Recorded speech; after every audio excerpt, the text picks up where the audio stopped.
안녕하십니까, 배현작사입니다. 만만하게 한약재질 사용하기 만한새에 오신 걸 환영합니다. 자, 이번 시간에는 현계연교탕에 대해서 알아보도록 하겠습니다. 현계연교탕은 주로 상처 부위에 있는 염증성, 특히 점막에 나타나는 피부 등에 나타나는 염증성 질환에 사용하는 아주 효과가 좋은 약인데요. 많은 약국에서 사용하지는 않고 있는 것으로 알고 있습니다. 하지만 효과가 굉장히 뛰어나기 때문에 원리를 잘 알고 사용 용도를 잘 알고 계시면 굉장히 다양하게, 특히 뭐 여드름이라든지 이런 부분에까지도 사용할 수 있기 때문에 아주 다양하게 쓸 수 있는 처방이거든요. 저랑 같이 현계연교탕을 알아봄으로 인해서 약국에 또 다른 새로운 환자들을 좀 창출할 수 있지 않을까, 이런 생각을 가져보면서, 기대를 가져보면서 오늘 현계연교탕 재밌게 공부하도록 해보겠습니다. 자, 같이 공부하러 가시죠.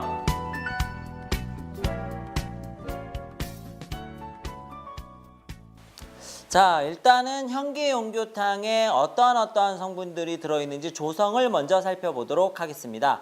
현계연교탕은 이름에서 알 수 있듯이 현계와 연교가 가장 중요한 처방이겠죠. 현계와 연교는 풍열사를 제거하는 대표적인 처방들입니다. 그래서 주요약재에, 제가 주요약재에 꼽은 거는 역시 현계와 연교를 꼽았습니다. 현계와 연교가 각각 풍열사를 제거하는 대표적인 성분들이라 볼 수가 있겠고요. 거기에 방풍이 들어가 있는데 방풍도 역시 외풍에서부터, 바깥에서부터 들어와 있는 외풍을 제거해주는 가장 대표적인 처방이 되겠죠. 물론 내풍도 제거합니다. 그 뭔가 풍사를 제거하는 처방이 방풍이라면 현계연교가 이제 풍열사를 같이 제거할 수 있도록 처방이 되어 있습니다. 보조약재들을 보시면 굉장히 다양한 보조약재들이 들어있는데, 일단 사물탕에서 숙주황이 빠진 당기청군 작약이 들어있어요. 혈맥 쪽에 뭔가가 작용한다는 것을 우리가 알 수 있을 것이고요.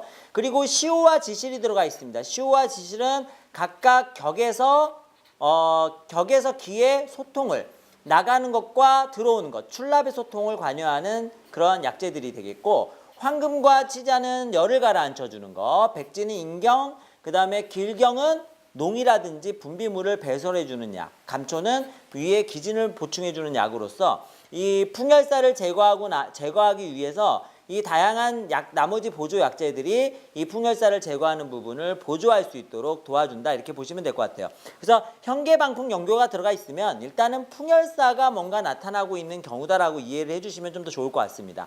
이런 처방들이 많거든요. 자, 원전에서는 어떻게 얘기하고 있는지 우리가 좀 살펴보도록 할게요. 원전에서에 보면 현계연교탕은 만병회춘이라는 처방집에 수록되어 있습니다. 그래서 그 원전에 보면 이렇게 돼 있네요. 양쪽 귀가 붓고 아픈 경우에는 신경락이라고 하는 것은 신경, 우리가 족소음 신경이라고 하는 신경에 풍열이 들어와 있기 때문이다. 참 알 것 같기도 하지만 정말 무슨 말인지 잘 모를 것 같기도 하네요. 그리고 비병, 콧병인데, 비연, 뭔가 콧물이 이렇게 좀 있는 사람, 그러니까 지저분한 콧물이죠. 이 연문연이니까요. 지저분한 콧물이 있는 사람은 담에 있던 열이 이동해서 뇌로 갔기 때문이다. 이것도 해석이 좀 어렵습니다. 그렇죠? 뒤에 이제 다 나오겠지만은 이거는 약간의 그 어떠한 우리가 좀 이렇게 이렇게 특징적으로 그냥 얘기한 거예요. 암시까지는 좀 아니지만 상징적으로 얘기했다, 이렇게 좀 볼 수 있을 것 같은데요. 일단 귀가 부었다고 하는 것은 신이 보통 귀에 개교하기 때문에, 신은 귀로 연결이 되어 있거든요. 신이 연결되어 있는 통로가 귀입니다. 그래서 귀 쪽에 뭔가 부으면서 아픈 이런 열증이 생겨 있는 경우에는 우리가 풍열이 신경락에서 이동해서 귀 쪽으로 갔기 때문에 이렇게 이해한다, 이렇게 보시면 될 것 같은데, 이거는 이 양쪽 귀에 꼭 우리가 포커스를 맞출 필요는 없습니다. 귀뿐만이 아니고 전반적인 점막이라고 해석하시면 좀 더 좋아요. 그 점막 쪽에 염증이 생겨 있는 상태를 풍열 때문이다라고 이해하시면 좀 더 편할 것 같고, 이게 이제 귀가 이렇게 아픈 경우도 되지만 편도가 아픈 경우도 역시 마찬가지로 이해해 주시면 됩니다. 그래서 신경락이라고 하는 것은 귀를 우리가 포커싱하기 위해서 좀 맞춘 것이 아닌가, 저 개인적으로는 좀 그렇게 생각하고요. 또 신경락 자체가 굉장히 넓은 부위에 속하기 때문에 이것 풍열이 이제 이쪽으로 이동했다는 것을 암시하기 위해서 상징적으로 얘기한 것 같다, 이렇게 좀 말씀드릴 수 있습니다. 콧물이 나는 경우에 이제 담에 있었던 열이 뇌로 이동했다, 이렇게 얘기하고 있는데, 이 담이라고 하는 것은 우리가 흔히 얘기하는 이 소양, 이 담이죠. 간과 연결되어 있는 담인데, 이 담은 뭐랑 연결되어 있나요? 바로 격이라는 부위와 연결이 되어 있죠. 그러니까 이 담이라고 하는 것이 격과 연결이 되어 있기 때문에 이 격과 연결되어 있는 이 담에 있는 열이 이 격으로 이동하게 되면 기의 출입이 잘 안 되겠죠. 기의 출입이 잘 안 되면서 열이 전반적으로 상승하는 어디 쪽으로? 머리 쪽으로 상승하거나 그러니까 이 뇌라고 하는 부분은 우리가 혈맥이 굉장히 풍부한 부분이니까 혈맥 쪽으로 이동하는 것도 역시 마찬가지라고 볼 수 있을 것 같습니다. 그래서 이 담에 있는 열이라고 하는 것이 결국 격으로 이동하게 되면서 그 기의 출입을 방해하게 되고 전반적으로 이렇게 기의 출입이 잘 되지 않으면서 상승했던 열이 뇌 머리 쪽으로 이동한 것을 이야기했다. 그러면 이게 왜 콧물이 나느냐? 이건 뒷부분에 가서 다시 좀 설명을 해드리도록 하죠. 어쨌든 이 콧물이라고 하는 것은 이 열에 의해서 발생하는 거기 때문에 열성 질환의 분비물이다 이렇게 좀 생각하시면 좀 더 편하실 수 있을 것 같아요. 그래서 현계용교탕은 귀 쪽 어디에 점막이 부어서 염증이 생겼다든지 뭔가 분비물에 문제가 생기는 경우에 사용할 수 있는 처방이라는 것을 우리가 이 조문을 통해서 이해할 수 있을 것 같습니다.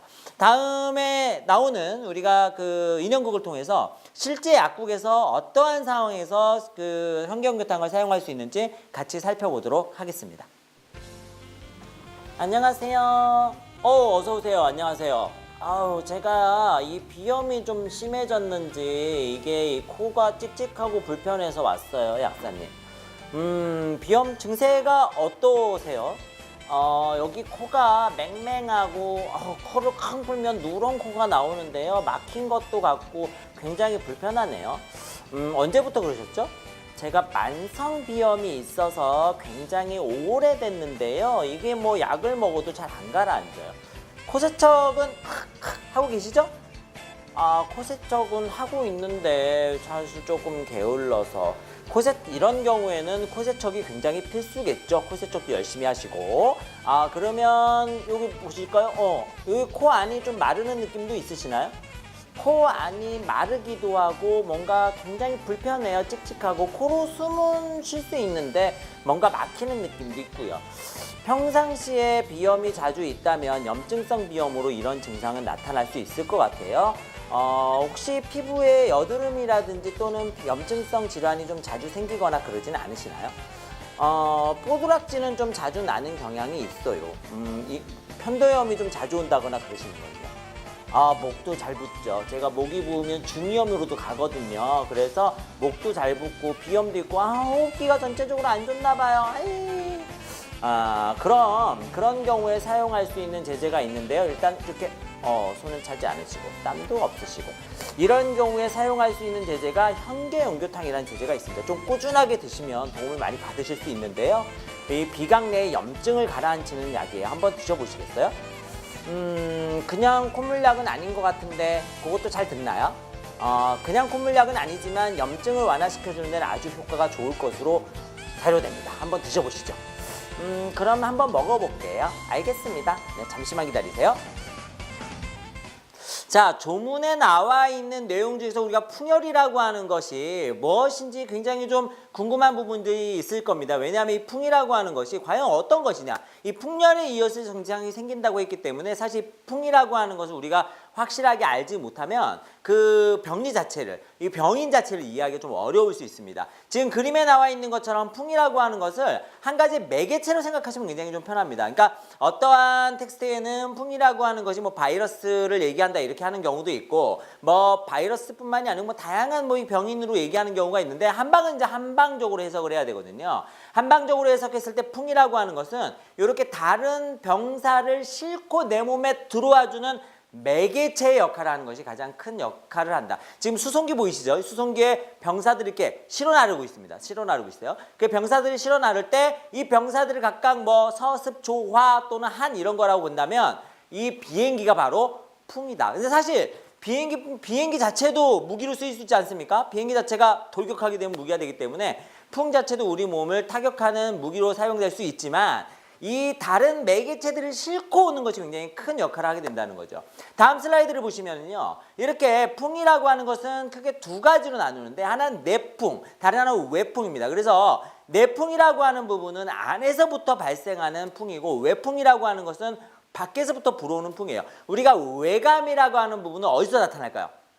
그렇습니다. 바로 외풍에서부터 나타나는 겁니다. 우리가 풍한사에 내가 감촉이 돼서 감기에 걸렸다. 우리가 상한 부분에서 말씀을 드렸는데 풍한사에 내 몸이 감촉이 돼서 감기에 걸렸다고 하는 경우에는 이 풍이라고 하는 것이 한사와 같이 붙어서 내 몸에 들어온 상태를 얘기하는 거죠.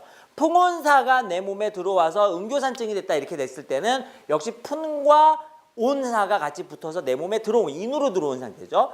풍한사는 내 몸 피부로 들어오지만 풍온사는, 풍열사는 인으로 들어오는 경우가 많다는 겁니다. 그래서 이렇게 풍사라고 하는 것이 외부에서부터 들어오는 풍이라고 하는 것을 우리가 외풍이라고 불러서 이것은 반드시 어떻게 치료를 하느냐?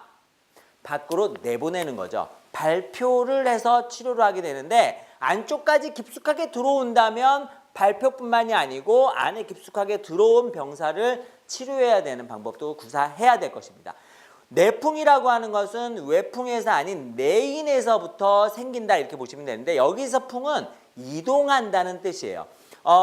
밖에서부터 들어오는 풍은 풍사라고 본다면 안에서부터 발생하는 풍은 뭔가 강하게 이동하고 있는 것을 얘기합니다. 예를 들어서 내가 강하게 스트레스를 받았다. 단기가 강하게 상승하게 되면서 이 풍이 간풍이 안에서 내동하게 되면 졸도 이런 것이 생길 수가 있는 거죠. 이렇게 내풍이라고 하는 것은 내인적인 원인으로 해서 안에서부터 강하게 발동하는 것을 얘기하기 때문에 우리가 현기응교탕에 발생하는 풍열이라고 하는 것은 내풍에서 발생한다기보다는 외풍에서 발생하는 거다. 내 밖에서부터 안으로 들어온 상태가 어디까지 들어와 있냐에 따라서 현기응교탕을 사용할 수 있는 게 달라진다 이렇게 볼 수가 있을 것입니다.